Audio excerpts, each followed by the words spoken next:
जय महाराष्ट्र.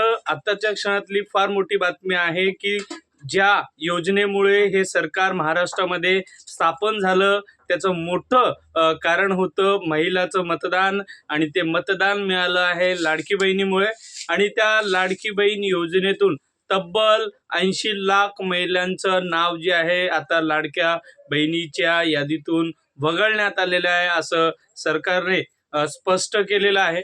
सरकार सातत्याने भूमिका देखील स्पष्ट करते की नवीन आम्ही जेही KYC मुळे महिलांचं लाडकी बहीण योजनेतून नाव वगळण्यात आलेलं आहे त्यांना पुन्हा संधी देऊ.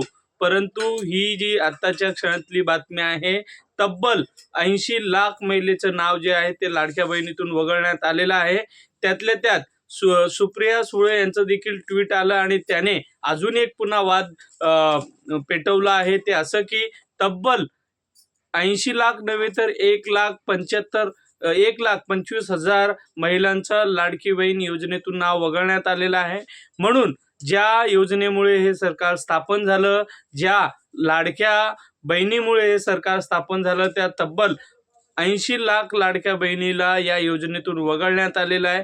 ती आताच्या क्षणातली फार मोठी बातमी आहे. आणि आताच्या या बातमीला अजून तुम्ही स्पष्ट आणि तुमचं नाव त्या लाडक्या बहिणीच्या यादीमध्ये आहे किंवा नाही तर ते पाहण्यासाठी लाडक्या बहिणीच्या ऑफिशियल पेजवर आपण जाऊन लॉग इन करून आपला मोबाईल नंबर आणि एक जो नंबर दिलेला असतो तो टाकून आपलं अप्रूव्ड आहे किंवा नाही ते तुम्ही बघू शकतात. जय हिंद, जय महाराष्ट्र.